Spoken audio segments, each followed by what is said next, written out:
All right. We got a special interview, guys. Super excited. I like these ones. I love to learn about people's stories and understand their journey. Everybody have their own unique story. Everybody writes their own story. Everybody's their own director in their own movies. So I love to just understand a little bit about other people's stories. So it's 5 p.m. Let's get the party started. Thanks for joining, everybody. 34 of you. There's going to be more joining. Usually we get about 60, 70 people.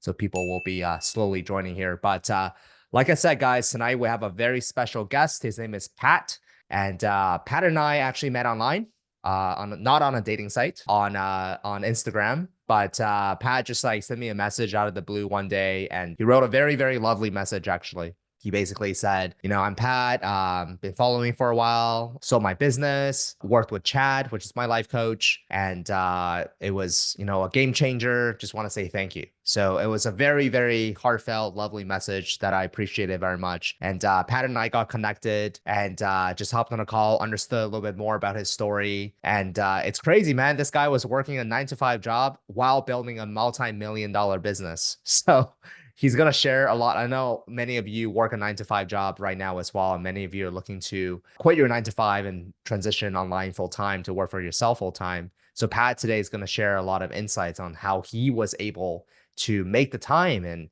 find the time, find the resources to actually build this business while he has another thing that he was preoccupied with. So yeah, just super, super excited to hop on today and talk to Pat. So Pat, welcome.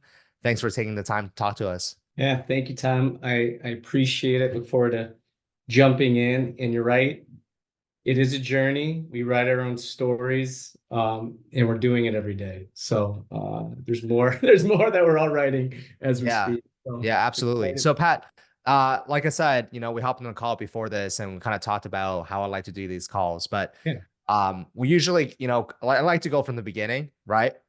But before we even get started in the beginning, just give us a quick, like 30,000 feet overview of like, how you found Amazon and like what you've done. And then we can kind of like go back. Just a Yeah. quick paint a nice picture for us.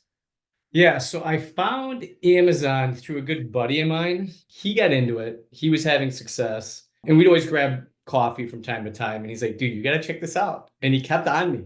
He's a very persistent individual. He's helped me. He got me into real estate. He got me into Amazon FBA, and we actually own some brands together now. But he had success, and I was like, "I'll run an experiment. I'll launch one product. I'll spend $1,000. If it works, great. If it doesn't, I got gifts from my buddies for the years to come, and that's that." And it worked Wow. eventually. It didn't work right away, but it worked eventually. So that's how I got into it, just from a good friend. Gotcha. And which year was this? That was 2019. Well, I started exploring it late 2018, then launched my first product January of 2019. Gotcha. And then you were building that brand and eventually you sold the brand. Sold in 2022. Multiples were nice, so I was like, you know what? I like the brand. I want to keep it, but the multiples were in a good spot, and it was, I think it was the right decision at the time. Yeah. And it created a lot of opportunities and the ability for me to get out of the corporate world. That was the Yeah. biggest dream. Like, this will allow me to pursue my dreams full time. So just so I understand correctly, like you were building this business and like how much was this business doing and what was the business? Like, Yeah, so it was we sold cigar accessories. So I just like smoking cigars, and Mhm. it fits on the criteria. It took me a few months, and all of a sudden I was like, duh, like why did I go into like this? I know it. And so that's how it started. So the first year it was like I did $3,000. First year? First year, so like nothing. I lost money. And I Wow. didn't dedicate the time. I did nothing, right? Like I launched the product, whatever. Then the pandemic happened, and all of a sudden, I wasn't leaving the house. We weren't doing anything, and I actually put the time into the business. So I went from 3,000 in revenue to 300,000 in revenue, and then literally in 18 months, it got to 7 figures when I actually put the time in, and it Wow. was cranking at that point. So Wow. Interesting. yeah. And then you sold the business and during this time you were working your full-time job. What was your full-time job? So I was a sales manager for a technology consulting firm. So I had that. I own a real estate portfolio. So I self-managed that for 8 years. And then eventually, partway through the Amazon journey, I was like, I got to hand this off. Like, I got to get a property management team. and do that so I can dedicate my time to higher ROI things like the Amazon. Got 2 young kids, all that kind of stuff. Had a kid in 2020 at like midpoint of the business, all that kind of stuff. So you could juggle a lot of stuff and still find a way. Right. Yeah. Right. And I've got some strategies and tactics that worked, but Yeah. yeah, Yeah. there's a lot going on. I'll say that. Yeah. Yeah. Yeah. No, it seems like a lot going on for sure. Yeah. So so that's kind of the picture of, Pat's Amazon journey. But let's go back to the beginning. I'm curious to know. So where are you based out of? Milwaukee, Wisconsin. Milwaukee, Wisconsin. So taking us back to like the childhood days, like was there signs that you were gonna be like an entrepreneur, or like were you like the kid that sold lemonade stands and stuff like that? Or Yeah, yes and no. I'll put it that way. Not from an early age, but I have this weird, I thought about it, right? Because you mentioned that. I was like, wait, what triggered me to this? yeah. And it's a weird story. So my best friend when I was like 6 or 7, maybe 8 years old, whatever. We had a sleepover. We went to like his church thing, like on Sunday morning, and I always looked up to his big brother. And you had to draw what you wanted to be when you grow up. And he wanted to own casinos, which was like totally against like the Yeah. vibe, right? And so rather than say own casinos, you said, I want to be an entrepreneur. I never heard the word in my life. I didn't Mm, know what it was. And after that moment, it just, I don't know why. And maybe I looked up to him or something. It just was stuck in mm, me. And I kind of pursued it here and there. I've tried a whole bunch of different things and failed in a lot of them. I tried launching all sorts of stuff. So I always had the itch, but I wasn't a kid who grew up and was selling lemonade or Warren Buffett with he had the games, the pinball machines, and the vending machines. All that. That wasn't me. mm-hmm, mm-hmm. But I always had that desire at some point to get into it.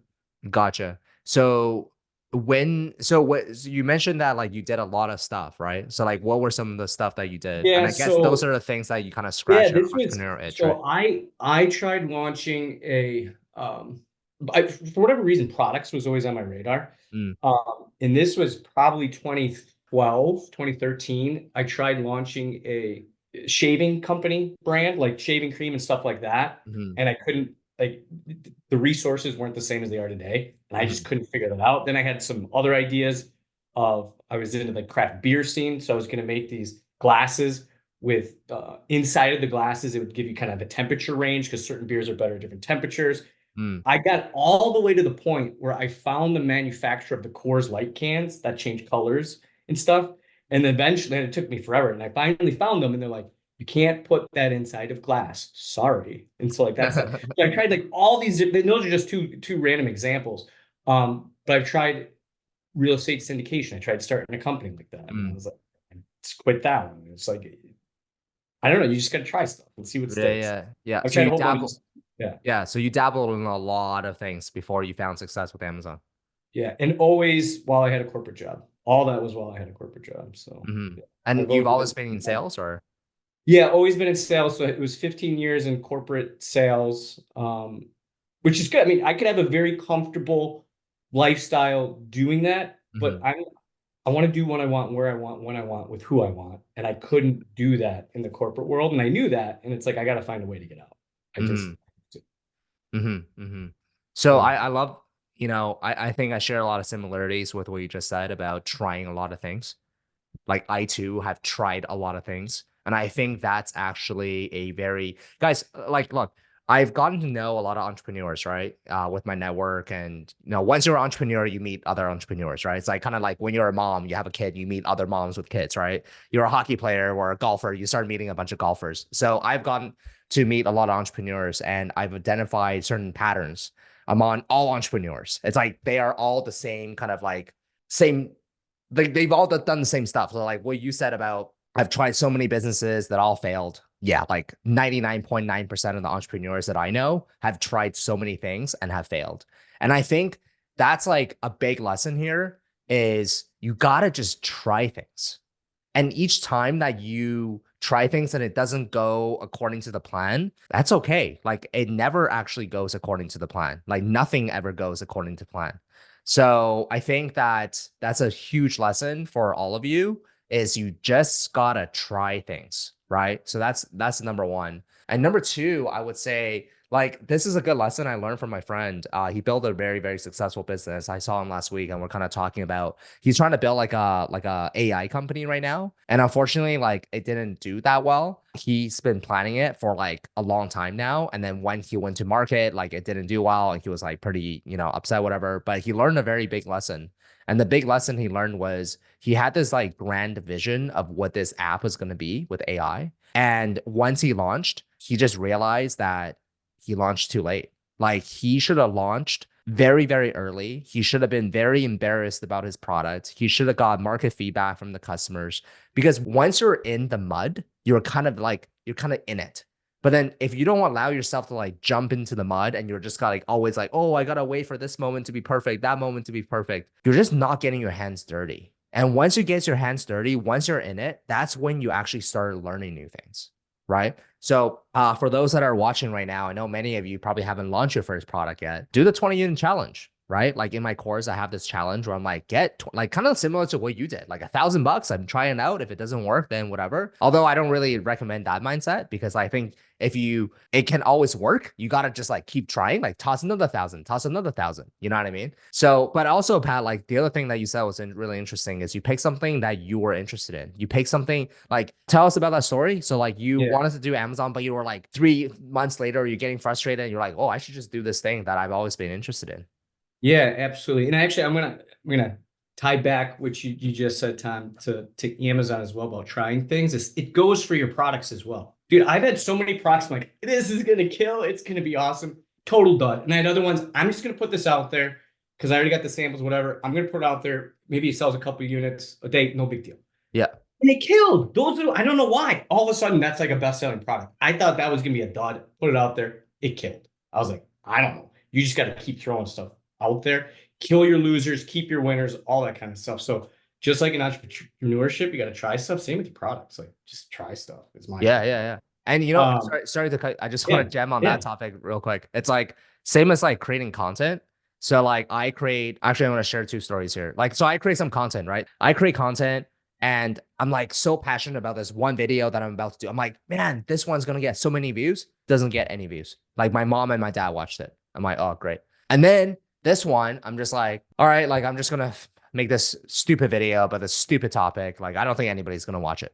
30,000 views. So we don't know what's going to happen. We don't have a crystal ball. Like none of us do. So now, like a lot of people ask me for like opinion, like about, oh, like, is this a good business? I'm like, dude, I don't know. Like, I don't like, you guys know the story of Airbnb, right? Airbnb, when they first started the business, they're like, hey, we're going to invite strangers to our house and let them live on a mattress. And we're going to rent out that mattress. Pat, if one of your best friends came up to you and said, Pat, give me like $10,000, invest in this company. I promise it will be like a multi-billion dollar. You'd be like, yo, go kick rocks, right? yeah, exactly. Yeah, dumbest idea ever. Or Uber, like, oh, let's pick up strangers in our own car. Dumbest idea ever. Billions of dollars, okay? Tens of hundreds of billions. So, like, at this point in my entrepreneurial journey, it's like, I know people look up to me in a sense that, like, they want me to tell them what to do, and I do. But I also know deep inside, I'm like, I don't know anything. like, I don't know what's gonna happen, right? So I thought that was interesting. But yeah, so you were like trying to find products for 3 months, and then you just decided to Yeah, launch a yeah. cigar. Yeah, so really what I did, and I did, so my buddy was funny. Like he was having a lot of success, and he's like, Pat, like you can ask for help, but like you got to do the research on the front end. He's like, I'm not just gonna teach you everything. Like you go try and figure it out. You get stuck, you come to me. I'm like, okay, cool. So I say that because I went to YouTube. Like I learned just about everything on Amazon through YouTube. I was like, Mhm. the courses are super organized, like YouTube, like that's how you're gonna go a lot faster, right? You are, but like there's information out there. And I stumbled across some of it. It slowed me down, but I found it. And one of the criteria was, is it small? Is it light? Is it durable? Mm. Right? Like for the first product to launch, because it's cheap, it's not going to break, and it's easy to ship it, right? And so I kept banging my head, like, what do I do? What do I do? And then finally I thought about cigars and cigar accessories. So I sold cutters, lighters, ashtrays, all that. It was the number one ranked product. I mean, I had the number one ranked ashtray, the number one cigar boxes, all that kind of cases, all that kind of stuff. Eventually, what I did is I looked at the market, and in my opinion, because I knew this stuff, Mm.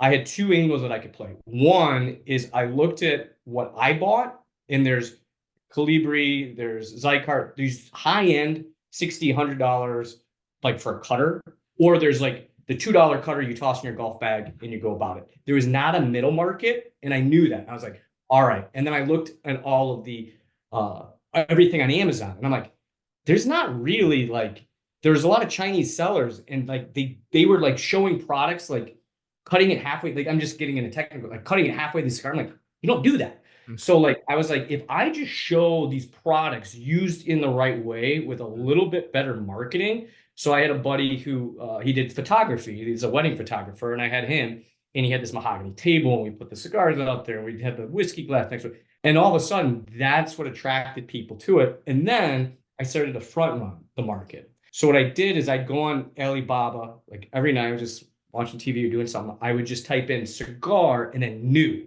For whatever reason, they'd always put like the new stuff on the market. Hot And product, so, hot product. that's what I did. I would just keep watching that on a regular basis. And then I'd see a product that was not on the market. So I had these like 4-in-1 tools, didn't exist. Everybody else didn't do it because it was a copycat game, right? They would do it eventually. So I would launch them. I had 400 reviews before the next people. And now there's 50 of them on the market. But I had 400 reviews. Other people had 4. They're going to buy mine, right? So I was playing the front run game because I knew the industry. If I just base this off of crunching numbers and helium-10, those kind of opportunities wouldn't present itself. It was my industry knowledge that gave me the edge, and just putting things in the proper use, like in the images. So that's why, like, and I was passionate about it. So I could write off my cigars. That was an expense. I could write off my whiskey. Like, hey, those are benefits, right? Because it's part of the marketing, and I had the Instagram, all that kind of stuff. So, Of course, you gotta that's why I think it's test it important. and sample Yeah, test yeah. and And it's exactly. And it's like I have a belief that in entrepreneurship, the goal is to stay alive long enough to make enough pivots where you're eventually successful. Okay. And it's gonna be tough. And so with the cigar stuff, I was gonna do it anyway. I love it, and I'm gonna do it anyway, like smoke cigars and stuff. So I'm gonna stick with this. Right. So that's what it was. Is the cigar industry the biggest industry there is? No. Right. Like it wasn't going to be a 50 or $100 million exit, because that's just not what that industry is. A few $1 million, like, okay, like that's acceptable. You know what I mean? Like it's fine. Like you can niche down. That'll be fine. You can afford lunch tomorrow. Yeah. Yeah. So that's the thing, is like, I think the passion's the play. That's just, but everybody says don't do the passion thing. And I kind of like, yeah, but you kind of got to like it. Yeah. So I'm on the fence a little bit on that. Yeah. No, I feel the same way, because with Sdara Skincare, I could care less about the product. I've never like really used my product. It's like an audience that I don't really relate to. It's like middle-aged, women who care about their skin. I'm like Asian guy in his 20s. Like I'm like, I don't know what kind of like pain you guys go through. I don't use the product on my face. I don't know this and that. But so it's hard for me to market a product to them if I'm not even if I can't even relate to them. You know what I mean? And I think what you're saying is the reason why it's good to pick a passion is because you know the industry, where you can improve on, like how you can improve on, like guys, we have students that submit like product listings to us, not listings, but ideas. And they're just like generic helium-10 found products, right? Like silicone this, silicone that, silicone kitchenware. I'm like, think about something that you really know well, something you're passionate about, whether it's your pet, your kids, a sport, golf, cigar, some sort of a hobby, hiking, outdoors, whatever, right? Then but figure out, because the thing is right now, there's a lot of Chinese sellers, right? And you're absolutely right. Chinese sellers, although they're good at like Amazon hacks and this and that, they can get their price point down. They suck at marketing. They have no, like, they're spelling their words wrong in like not even in English. Okay. So when it comes to marketing, you can absolutely destroy them. Right. And what you said about the cigar being cut halfway, it's like, I don't even smoke cigar, and I know you're not supposed to cut the freaking thing halfway. Right. When customers go on Amazon to buy a cigar thing, they see a cigar cutter cutting it halfway. They're gonna be like, who am I buying this from? I'm not going to buy from this company. They have no idea what this is. Right. Yeah. So that's that. But Finn said you made millions. Hey, that's what I'm saying. I did. I'm not saying that that's where the struggle is. I think, and that's why I'm on the fence between the whole Yeah. passion thing is somebody I saw in there, the pain points. And I think that's crucial, right? Yeah. The whole thing, like, I think the best products you can launch are something you're trying to, like, I've a good amount of the products that did most successful. I tried to buy myself. I wasn't even trying to build a business. I was trying to buy something myself. I couldn't find it Mm, anywhere. mm, Oh, well, then why don't I do it? If I want it, somebody else might want it. yeah. Now, if you Yeah. niche down too far, that's not a good thing. So the passion is the pain point, but success can be one of the best drivers there is. So, like, to get you, like Tom with Sdara, like, once you had success, you were hungry. You wanted to get out there. You wanted to just keep leveling up. Yeah. That's another thing that will drive you. But if you don't have the success eventually, like, it's harder to stay with that thing. Yeah. But if you find the success, that success itself can be the ultimate driver at the end of the day, even For if it's a sure. product that you're not super passionate about. So that's why I'm somewhat on the fence about Yeah, for sure. And if you anything like guys watch like Shark Tank, which I think every single one of you guys should watch Shark Tank, by the way, like make that a weekly thing. Like watch it with your kids. I think it's a great family show. Like 90% of the pitches on Shark Tank are all like, because you have to have an innovative product to even be on Shark Tank. You can't just like be like, oh, I sell coffee cups. Like your coffee cups got to be very different, right? And the story is always like, oh yeah, so I was this and I was fed up with this and I went to look for a solution and then I couldn't find it and therefore I created my own. Like every single one. And that's like in essence what entrepreneurship is. Literally. It's like you're inventing something that does not exist because you think that this can solve problem better than whatever else is on the market. And I'll give you a quick example of so I had these silicone ashtrays. It was became the number one selling ashtray in the cigar market. What it was is these were made for cigarettes, right? There's just this little hole, right? And all I said is, well, why don't they make that for cigars? You just make the hole a little bit bigger, and now it's dedicated to cigars, right? And all of a sudden, that was the first one on the market. That one did well. So those are just little tweaks to existing products that you can do. And the mold fee is like, I don't know, it's like $400. It's like, okay, like whatever, like we'll give this a shot. So those are just little examples. Like it doesn't have to be this crazy innovative product. If you do, you can kill it. Like you can go on a Shark Tank, you can do awesome. Or it Yeah. could just be little tweaks Yeah. and you could be super successful there as well. But So the yeah, tweaks, so when people make tweaks, don't make tweaks for the sake of making tweaks. Make correct. tweaks for the sake of solving a problem that you know people actually care about. And if you don't know the audience that you're selling to, you have no idea what they care about, and you just make a tweak because you heard Pat and I saying, "Oh, make a tweak." You're like, "Pat, I made a tweak," but your tweak sucked. Like that's not what people wanted. So you got to know what people actually want, and the easiest way is again sell a product that you're more passionate about, right? So Pat, like talk to us maybe some tactical stuff, right? Like I'm curious to know like how you launched. What was like your review strategy if you had any? Like what were some like more tactical things that you did well? Like you said like images, like yeah, Yeah. just Yeah. drop So some the like Amazon gold images, there. that was the biggest thing where I was like, I believe I can differentiate by looking like the most knowledgeable and expert in the space, right? So that was what, and then my images were just, they were good. They were just like cool settings and stuff. I didn't have any review strategy, to be honest. I was kind of freaked out about the rules. So Yeah, yeah, as yeah. straight up as you could. Now I use like the Helium 10, like, right? I click the button, it gives the root, but it goes through Amazon, so that's fine, all that kind of stuff.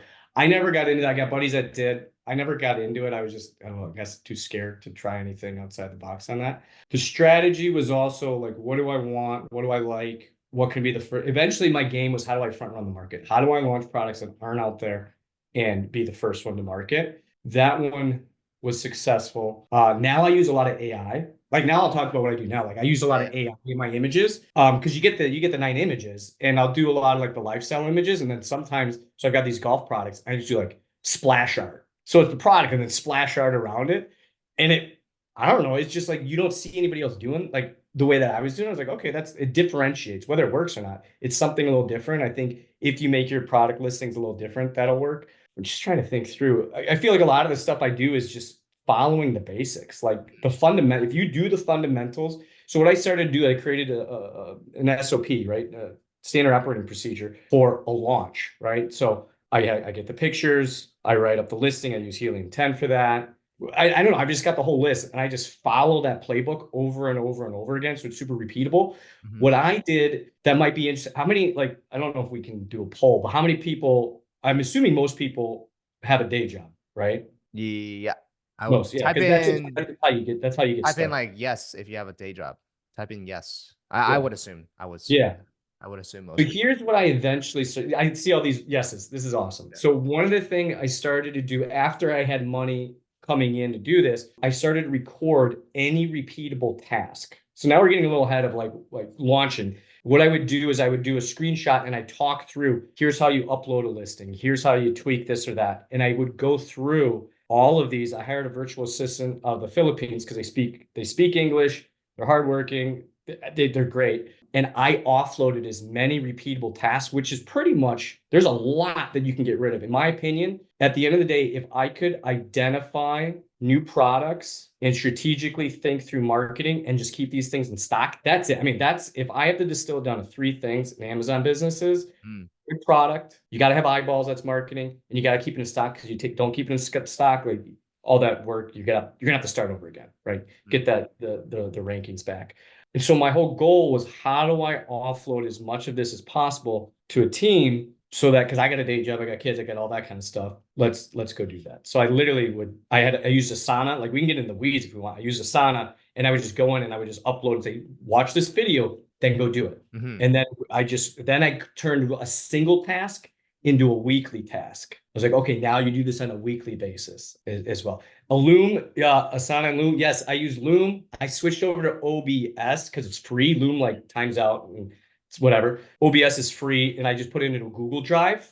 So now I literally have a database. So if I hire somebody new, I just go, hey, go watch these 3 or 4 videos, learn how to do this process. I think that was super helpful as well. Gotcha. I love that. I love that you're sticking to the basics. I'm curious to Yeah. know, did you have any like presence off of Amazon at all? Did you create like Yeah, so I content? created a website, a Shopify that did decent. I started going on to some podcasts, and what I'd see a big spike in sales on the website after the podcast in the last 3 to 4 weeks, and then I kind of dwindled back down. I would say focus on Amazon. The benefit of the website and Shopify is legitimacy of the brand. I mean, I probably off of Amazon, I probably did maybe 5 to 10% of the overall revenue, but it built the legitimacy of the brand because now if somebody Googles it and it pops up, oh, this company has a website, this and that. Great. So all my products go on Etsy. And look at that. There's the AI right there. The thumbs up. All the products I have go, I'll stop doing that. Go on Amazon, Walmart, Etsy, eBay. Those are the main ones, all those products. I would put them on. Gotcha. What about like social media? Do you have like Instagram page or TikTok or Social media, I did really well luck. And this is just luck with the cigars. There's a lot of, it's a nerdy kind of dorky thing that people get into it, right? And so all I would do is I'd smoke a cigar and like I'd smoke like these kind of boutique brands. So like if somebody saw us, they're like, oh, this guy knows what's up. yeah. And so like I'd have that. I'd put a picture of a glass of whiskey I was drinking and a cigar and then my products. And it just worked. Mm, I've tried that in other, like my golf brand I've got, doesn't work. Nobody cares. You have to entertain them in that. If I'm making videos or talking through stuff, that'll get the views. So you have to understand the different markets. That it absolutely worked. Just static pictures worked for the cigars, doesn't work for everything. mhm. And so, for example, if you go to Red Bull, huge, huge brand, right? How many of their go check it out right now. How many of their Instagram posts are just pictures of Red Bull? 0. 2%, like 0%. It's all like exciting entertainment kind of thing. So if you have a way now in the Instagram and TikTok world to entertain people, if that's how your industry works or your market, that's how you're gonna have to play it. You can't just put up the picture. It doesn't. Some places it works, other places it doesn't. That's just what I've learned. Yeah, totally. And you guys can use a company called Join Brands to basically give your product to creators, and they basically can create some content for you. I know many of you probably don't want to create content, which is fine. So you can find creators to create content for you. You guys can actually use like ChatGPT. You guys can download all your competitors' reviews, and then you guys can literally ask ChatGPT, be like, give me 5 different hooks, give me 5 different video ideas, give me 10 video ideas, give me 20 video ideas, give me whatever, whatever. So I think that's a pretty good hack. Download your customers' reviews, upload everything in ChatGPT, and then ask ChatGPT for some Yeah. viral video ideas. It's amazing. So ChatGPT, I leverage that. So what I'll do is I'll go into Helium 10, get my keywords. I'll do a rough outline of the bullet points. And I say, now incorporate all of these other keywords into these bullet points, make it fun, make it entertaining. And it takes a lot of that work out of it because you got to use your brain to like place the words where it makes sense. It does it. What I'll also do is I'll go in, just like the reviews, I'll go in and if I'm going to launch a product, I'll pull again, I'm Helium 10. I'll pull all of the data of all the products in that place. I go to Claude AI, which is, I like that one for unstructured data. ChatGPT is the best for words. Unstructured data, you go to Claude AI, and then I'd say, review all of this data and identify if this is a competitive market. If you like, you are, and then you like give it, you tell it, like, you are launching a product, you are a brand. What are the pros? What are the cons? What are the risks? And then what are ways that you can differentiate this product? And it just tells you. It's Yeah. unbelievable. Yeah. It's unbelievable now. It's That's it's crazy. unreal. Yeah. Yeah. No, that's insane. That's cool, man. So, love to talk a little bit about your kind of post exit life. I know a lot of people go through like a crash. It's kind of like a hangover, to be honest. It's like you go out, go to the club with your friends and get drunk and come home and then you have a great night and then the second morning you feel the pain. I feel like with entrepreneurship, once you sell the business, once you climb this to the mountaintop, there is a very, very big crash. I can speak for myself. I had a big crash. I know a lot of others who achieved a lot of success. And once they got the big payday, they had a big crash. And this is stuff that people don't talk about. And this is kind of what I want to kind of share truly with all of you is the real stuff. You know, a lot of people won't talk about this on social media, but trust me, behind closed doors, it's I think many of you will be a little bit surprised of like, oh, damn, this person still feels that way. I love to ask a little bit about kind of your post exit because I know that you contacted Chad, who I used to work with. He's a life coach. Why did you contact Chad? What Yeah. brought you to contact So him? thank you again. So I was watching an interview you were doing with Adam Heist, and I don't know exactly what you said. We kind of hit on this, but like Yeah. I don't know exactly what you said, but you said something and it resonated with me. And I was like, I gotta reach out to Chad. So I did. That helped me through that process dramatically. And I get to carry what I learned for the rest of my life, what I learned with Chad. I have a sacred wound. I'll learn that. And I'm never good enough. Like no matter what I do, how hard I try, I just always feel like I'm not good enough, right? Like that's just the reality. Because there's always somebody to compare yourself to. And I get it, comparisons like what's the saying, like whatever, I don't know. The thief of all joy. There we go. Thank you. The thief of joy, which is true. But so I started with that. I had more space. And when you have more space, you have more time to think. And then I just had these existential thoughts, like, well, what's the purpose of my life? Like, what am I going to do with it? Because I have opportunities to do other things, and that's where you start to question a lot of things. Like, you're like, I don't know. Like, what do I even want to be when I grow up? I still don't know. You know what I mean? Like, yeah, I want to sell this stuff. I'm like, yeah, I want to be successful. I want to do this stuff. But like at the end of the day, like I don't know. I'm just trying to figure stuff out. I don't have the answers. Yeah. Um, Chad helped me realize that sacred wound is what has helped me be successful and it's probably never going to go away. And if it did, I probably wouldn't be satisfied because I wouldn't be striving to learn and challenge myself and those kind of things. And it's real. And I've got buddies that have had large exits as well. And they all are in that same boat. We have these discussions. Again, it's not people aren't going on social media and talking about it, but they don't think they're good enough either. You know what I mean? And it's just like, right. But he sold his CBD company, 26 million bucks. It's like, did I get lucky? He sold 5 companies before that, right? And it's like he's doing great, but it's like he's like, I don't think I don't know. I think I just got lucky. It's like, dude, you didn't get lucky. You created your own luck. But like I think it's kind of freeing to just like hear other people who've had even more success than me be like, we're human beings and we're gonna have human emotions, right? Yeah, yeah, No yeah. matter what you have. It's like a birthday, right? Like, do you feel that much different? Like, okay, yeah, you get the money in the bank. It's really cool to see like the numbers on the screen, but like it's almost like a birthday. Like, do you feel that different after it? No, like some of the money anxieties might diminish a little bit, but I'm always gonna be anxious. I'm always anxious. Like I just am, right? And that's not gonna go away. And that's where Chad, I was trying to find some of that externally, and Chad made me go internal. Now, have I solved all my problems? Absolutely not. But can I deal with life a lot better? Yes. Mm. And it's understanding emotions, the physical sensations of those emotions, and that you can kind of control some of that. So that's the internal work. right? Even if I sold the company for $1 billion, guess what? You still have those I issues. still have those feelings because I'm a human being. And you want, so the saying, what's this, Jeff Foster, I think he says emotions are like, I'm getting a little into the No, no, whole no. woo Please. stuff, I love but it. like emotions are like waves. Are there good waves or are there bad waves? Can you choose the waves? No, you have to ride all of them, because if you don't have the bad ones, you can't have the good ones, right?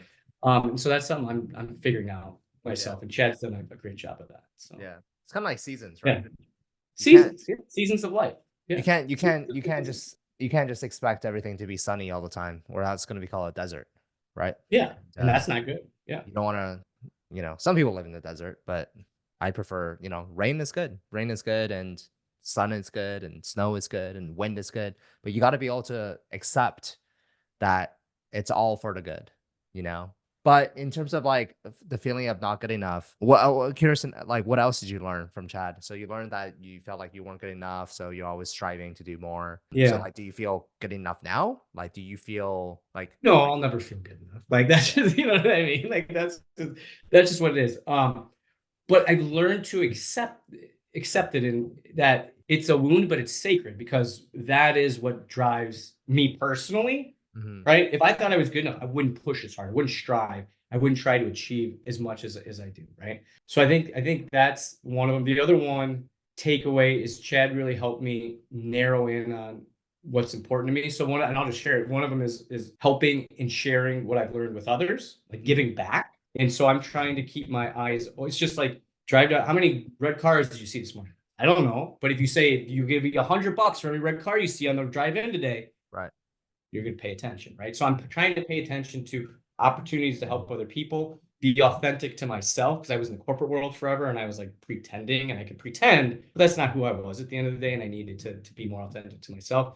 And the other one is like spirituality in general, not like so much religious, but more like just trusting my gut and my instinct, Mm, and just being aware of what the world's telling me mm, in a objective manner, right? mm, So the world might be telling me like, hey, you need to pivot. And I'm like, no, no, I don't, no, I don't. But like, maybe I should, and I should entertain that idea.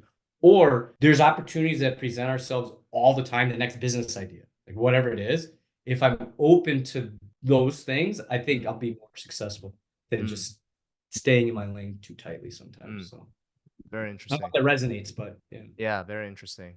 Yeah, I think I've also been in a very good headspace. I think what you said about getting lucky, I definitely experienced that myself. Like after selling Sdara, launch a couple products, didn't do well. I was like, oh fuck, like damn, But the reality is that the other day I was hanging out with my buddy who sold his business for $20 million. He's been on the show before, and he actually created like a few more brands. Sorry. So he sold a brand for $20 million.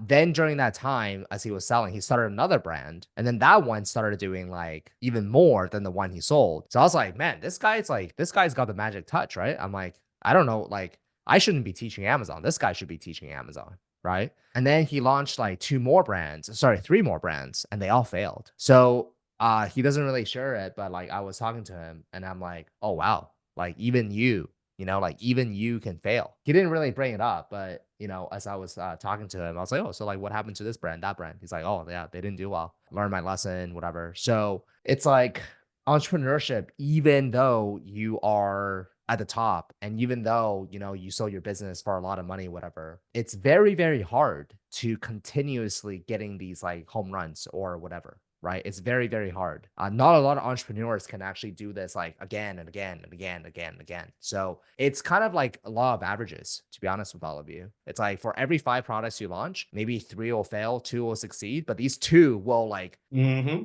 200 million X more than like whatever you lost. You know what I mean? So it's just like, yeah, just in percentages. And even the guy who like sold Twitch, Justin Khan, who I recommend for you to watch on YouTube because he talks a He's lot a cool about, guy. yeah. So he sold Twitch for like $1 billion or something crazy like that. And then he started another company after, and that one lost like $200 million or something crazy like that. So even like the craziest people at the top, they can't, you know? So I thought that was really interesting. And that took a lot of pressure off myself, to be honest. Mm.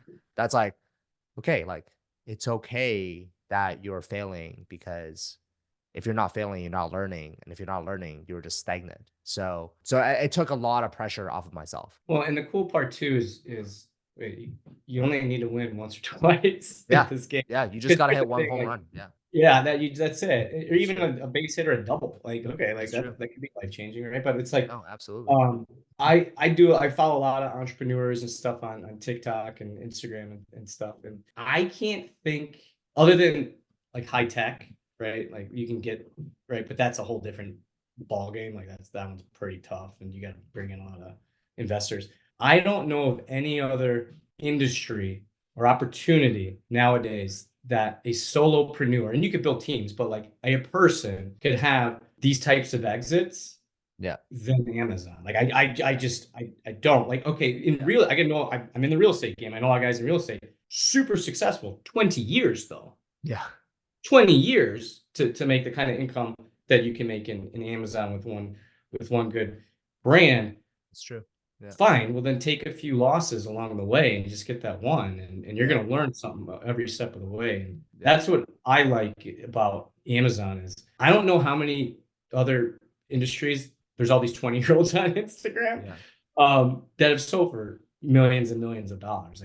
I can't think of them. Yeah. So No, that's the beauty of it. Yeah. yeah, most people I met in the entrepreneurial space, yeah, like, you know, as much as Amazon does this, Amazon does that, but like, man, Amazon business model, it's still very, very good just because it's like the world's largest shopping mall and you get like all that traffic. But you guys need to put out a good product. I can't stress this enough. Product is at the core, is the foundation of everything. Because if you guys put a bad product up, the second that your reviews get like bad, like I'm talking about 3.5 stars or even 4 stars, you're done. Like you're destroyed. It's game over. Like there's nothing you can do. Yeah, it's so true. And I had products. I've done plenty of relaunches too, Tom. I don't know if you've done that. So I had a product. It was packaged as a single unit. Terrible reviews. Like this is overpriced as that. But like I had to price it where it was because like I had to make money, right? So then I pulled that product, pulled all the product. I packaged it up in packages of 3.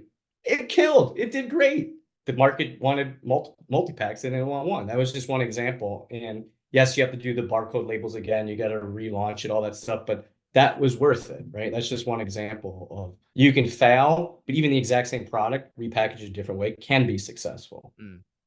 Very interesting. Cool.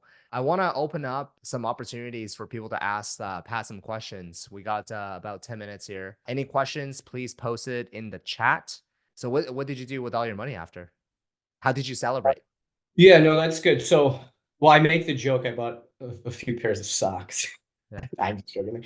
I did that day because I had to buy socks. So that's my joke, like right away. That's the first thing I bought. But I pretty much reinvested almost all of the money. I bought more real estate. I like Bitcoin. And I bought a brand and then I've launched another brand. And I've invested in a startup company as well. So those are the main things. So Pat, I uh forgot to ask you yeah, because we kind of tease people with this yeah. past 9 to 5. What was your routine? Like what were like how you have 2 kids, you have a 9 to 5 job. Talk to us about how you were able to Let's actually get build into this. that because that's where it gets fun and probably some of these things can be applicable, some of them can't be for everybody, but like so I don't think I'm the guy who can go out there and like pitch I'm the greatest Amazon person in the world, right? Because I'm not. But what I think I can uniquely speak to is the ability to juggle the day job. And I came up with some interesting hacks. So one of them is, first of all, working remote is huge. Okay. Huge because I could work on the brand during business hours. The other thing is because I had a team, I was lucky enough to hire the right people. I'm gonna like get into like gray areas. Maybe this isn't cool in the corporate world, but I'm out of it, so I'll just say all this stuff. I hired a team, and the team did really good. And I was the super macro. Like I let them do whatever they want to do as long as they were hitting their numbers. And because I didn't micromanage, that freed up all my time. So what happened is I looked at if this is going to move the needle, we're going to do it. And there were so many stupid meetings that get put on the calendars in the corporate world, this stuff. I tried to reduce all that, free up as much of my time, and then work on the business during business hours and outside of business hours. So one of the things I did with Alibaba, if you match up my time with the time in China, For me, it was from 6 a.m. to 8 a.m. So that's when I would communicate. And then in the evenings, I'd communicate as well. Right. So that's where I made sure that would keep the pace. Because if you only do in the evenings, you literally lose a day on the communication. It slows all your process down. So I would do mornings and evenings. It was communications to my manufacturers. I would block my calendar. I'm just gonna say all this. I blocked my calendar with fake meetings, and I had a little mouse jiggler that would move my thing on my mouse. By the way, we were successful. I was hitting winner circles. We were killing it. We were doing awesome, which allowed me to do that. If we weren't, I would focus back. I got kids and family. I would focus back. I give it the energy to take. And then once we started doing good again, I would tailor it back and I do it. So I'm just giving you all this stuff. I would do all that and I'd work on the brand lunchtime. I mean, I was at home, so I could do both. I'd get pings. I'd give it the focus. I'd go back to work on my Amazon stuff. So I kind of bounced between. I don't know if that's legit or not, but that's what I needed to do. And that's what I did. So I thought of it this way. My job is to make money. Just because corporate world says it needs to be 8 to 5, my thing was I will put my time in the areas that will make me the most money in that moment. So I never skipped meetings. I never didn't show up for anything, but I would give it that. But just because I say that, I figured out ways to be super efficient in my day job where I could do it in 20 hours and I do the rest outside of that. But that was just, I was lucky in that sense. It's a remote job. I wasn't frontline. I had a team working for me, all that kind of stuff. But it was a mindset. I could have said, I have to put this 8 to 5 or 9 to 5 or whatever it is. I didn't. I said, my job is to make the most money I can with the time I'm given. And that I will bounce between Amazon, managing real estate portfolio and my day job. I don't know if that's legit, but that's what I did. Yeah. You got to do what you got to do, right? Yeah. And I didn't feel guilty about it. At first I did, and then eventually I was like, no, this is just like how I'm going to provide for my family. And that was the mindset I needed to have to get over that guilt feeling and just go after.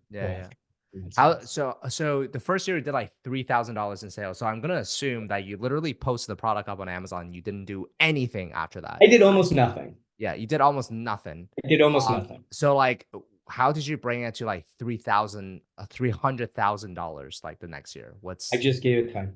So here's what I learned is because of the pandemic, I literally wasn't doing anything. I was leaving the house. So I was like, I'm just going to dedicate my time to working on this. The number one way to increase sales, in my opinion, is launch more products. The catch is it takes money to do that, right? And so what I would do is I eventually just kept feeding it money until I got to a certain number. I'm like, I'm going to stop feeding the beast, but I did it in increments. And I set a goal of how many products can I launch per month, per week, etc. So if I could launch 2 products per month, so every other week, I could be successful. And that's where the revenue just went like that, right? And I stayed on that path. So I set a goal and I followed it. The catch is that's aggressive, okay? That is aggressive for one person because you have to go out there, find a new product, get the samples, put it all together. So maybe it's 1 product a month, but I was always running numbers backwards. I'm like, okay, if this product can generate $20 of profit a day, what is that over the year? And then I would just back into what I want. So what would that be, like $7,000 to $8,000, right, in profit? So I said, okay, if I want to make $100,000 in profit, I need to have X amount of products on the market. Well, go do that, Pat. Like you have to figure out how to go there. So if you actually, I would always like divide things by 365 to get my like daily goals. It's amazingly low number. I mean, if you sell $100 in profit a day, that's what, $36,000 at the end of the year. Like, okay, like that's achievable. Like that's fine. I don't know. Totally. No, I agree.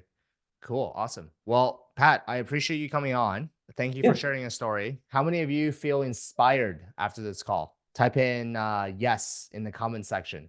I used to like, I still do, but I remember when I was starting up my Amazon business, I would listen to AM PM podcast. And it's an OG podcast. They're not even called AM PM anymore. They're called like Helium 10, I think. But I remember Manny Coates, who was the host.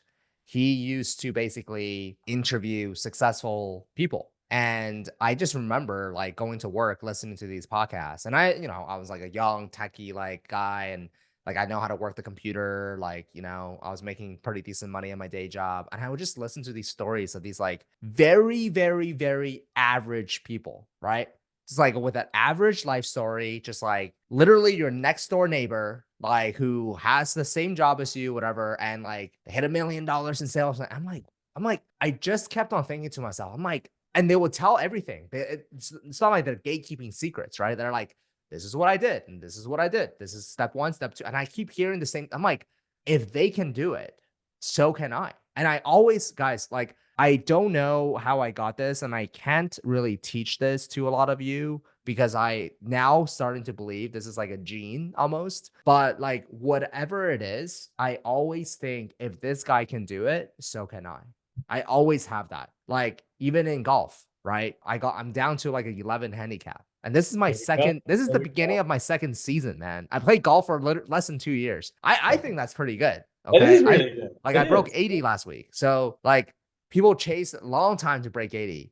But for me, I used the same formula that I applied to my Amazon business to golf. I got coaches. I got like 10 different coaches. By the way, I spent so much money on coaching. Guess what? Same as my Amazon business. I spent so much money on courses. I went to conferences. I paid for masterminds. I'm always learning. So I paid for the best. I also surrounded myself with people that are better than me, right? Like a lot of my friends are single digit handicaps, and I play a lot of golf with them. And every single time I play with them, I ask them questions. I'm like, hey, how'd you do Mhm. this? Why'd you do that? Like, and I pick up on these things. And then other than that, it's like practicing, practicing, practicing. So to get good at anything, and this golf thing really kind of stamped this approval of my thoughts, which is whatever you want to get good at, you have to have these ingredients. First, you have to have the desire that you even want to get good at this thing. That I cannot teach you. Pat cannot teach you. Okay. It can't be like, oh, you should get good at Amazon. You should, like, that's got to be from you deep inside somewhere. Okay. And then from there, it's like pay for coaching, talk to the best people, surround yourself with people that are better than you, that you want to be, ask them a lot of questions, absorb a lot of knowledge, absorb a lot of information, watch YouTube videos, listen to podcasts, read books, learn, learn, learn, learn, learn. Just be obsessed. Okay. Be like fully obsessed with a thing. And then after that, give it time. Too many people want to get rich in 2 months, 3 months, 4 months, 5 months, 6 months, whatever. Give it time, right? It's like a baby. Like, it's gonna take time for the baby to become another lessons or whatever. So you gotta give it I time. I love that, and I think something I've actually set some countdown calendars to as well as 1,000 days. If I Mm, put 1,000 days towards mm, something, it would likely be unreasonable that I mm, would be better. mm, And it's helped me judge myself just slightly less, mm. right? Because it's incremental improvements that compound over time. And if I stay at something, a brand, Amazon, golf, fitness for 1,000 days, Yeah, like I set some fitness goals and I'm yeah, 300 and like 1,000, I'm 371 days left before I can truly judge myself. And I've made a dramatic change yeah. over that time frame. It's like 1,000 days. Mm. I love that. Dedicated yourself to that and just stick to it. Like, how could you not I, be I right? love it. I love it. And like 1,000 days is actually really quick. Like it just It go. flies It by. is. It's 3 years. It's gone. It's Yeah. gone. But 3 years sounds a lot longer than 1,000 days for some reason. Yes. And here's the other thing is, so I'm 38 and I thought, okay, 65, right, is when most people retire. Okay. So I have 27 years before traditional retirement. And I'm never going to retire because I'm going to have my hand in something, right? Yeah. Traditional retirement. I have 9 more 1,000 day at bats. Mm. Oh, 9 more. oh wow. Only one of those needs to hit. Cool. Right? Like that's, I think, just like That's breaking cool. numbers down and simplifying things. We get a lot of at bats. Yeah. It doesn't feel like it when you're in the moment. And 3 years of strikeout sucks. Mm. But guess what? You could do it again. Yeah. Yeah. Wow. That's a really, really powerful reframe of the mind. I love that.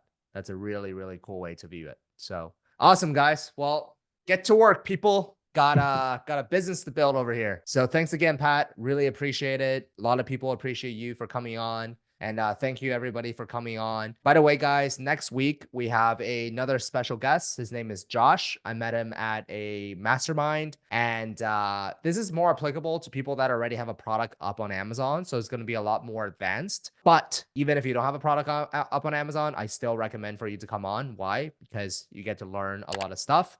And when your product is on Amazon, you don't have to relearn it. So come on, learn next Wednesday, 5 p.m. Pacific time, 8 p.m. Eastern time. And yeah, thank you again, Pat. And good to see everybody. And I'll see everybody next week.